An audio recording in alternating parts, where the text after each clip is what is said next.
สบายดีทุกคนมื้อนี้เราก็สิพามาสอนวิธีใช้พรินเตอร์แบบพกพาหรือว่าแบบมินิตัวนี้ชื่อพรินเตอร์จะชื่อ Portable ขั้นตอนทำอิฐเราก็เปิดใช้งานของพรินเตอร์แล้วก็จะมีไฟสีเขียวๆกระพริบขึ้นมาหลังจากนั้นเราก็จะง่ายเอาเจี้ยพรินเตอร์หรือว่าใบบินโตเพิ่นแถมมานี่จะเป็นเจี้ยธรรมดาเนาะและในกล่องเพิ่นจะแถมให้ จะเป็นเจี้ยสติกเกอร์ที่สามารถแกะแล้วติดกับกล่องพัสดุได้ต่อมาเราก็จะมาทำการดาวน์โหลดแอปที่มีชื่อว่า Tiny Printer หลังจากนั้นเราก็ติดตั้งดาวน์โหลดเลยรอท่าจนกว่าจะดาวน์โหลดสำเร็จหลังจากเราดาวน์โหลดเรียบร้อยแล้วเราก็เปิดเลยหลังจากนั้นมันก็จะมีข้อความขึ้นมาแล้วเราก็กดอนุญาต ต่อมาเราก็จะมาเลือกแบบที่เราต้องการอยากพิมพ์หรือว่าเราจะเขียนข้อความลงตัวนี้สามารถพิมพ์เป็นรูปภาพก็ได้หรือว่าพิมพ์ไฟล์เอกสารหรือว่าพิมพ์เป็นบินแอปอิหยังต่างๆก็ได้เลยเนาะส่วนต่อมาเราก็จะมาลองพิมพ์ข้อมูลที่เราต้องการจะพิมพ์ออกมาลองเบิ่งเนาะ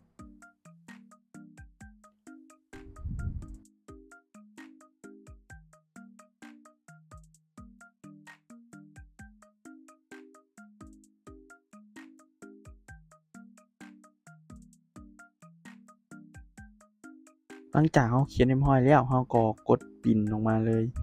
ตัวนี้ถ้าว่าเราเปิดบลูทูธไว้มันจะเชื่อมให้อัตโนมัติเลยเนาะทุกคนวิธีการใช้ก็บ่มีหยังยุ่งยากใช้ง่ายสะดวกพกพาไปไสมาไสก็สามารถใช้ได้หน้าตาเราปริ้นออกมาก็จะประมาณนี้เนาะทุกคนสำหรับพรินเตอร์ตัวนี้จะบ่ได้ใช้หมึกตัวนี้จะเป็นใช้ระบบแบบไฟฟ้าปริ้นออกมาเท่าใดก็ได้ต่อมาเราก็จะมาลองปริ้นด้วยรูปภาพ กดเข้ามาบนรูปภาพแล้วเราก็เลือกรูปที่เราจะปริ้นออกมา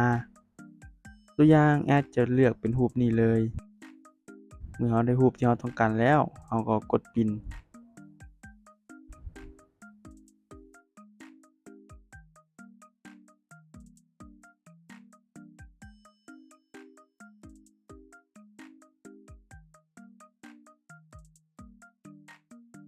หน้าตาก็จะประมาณนี้เนาะทุกคนตัวนี้ยังสามารถเพิ่มขนาดได้และเพิ่มความเข้มของหมึกได้และยังมีลูกลิ้นอีกหลายอย่างมาฮอดนี้วิธีการใช้พรินเตอร์ก็สิ้นสุดลงแล้วเนาะทุกคนถ้าผู้ใดสนใจเนาะสามารถสอบถามได้เราจับปลาร้านไว้ให้เนาะทุกคนเนาะสามารถเข้าไปสั่งได้เลยนี่ก็จะแม่นร้านของเพิ่นเนาะที่เราได้สั่งเครื่องจากเพิ่นถือว่าบ่ตั๋วดอกได้เครื่องแท้ได้เครื่องจริงมาฮอดนี้รีวิวพรินเตอร์น้อยก็ได้สิ้นสุดลงแล้วเนาะทุกคนถ้าว่าทุกคนถูกใจกดไลก์กดแชร์ให้หน่อยเด้อบ๊ายบาย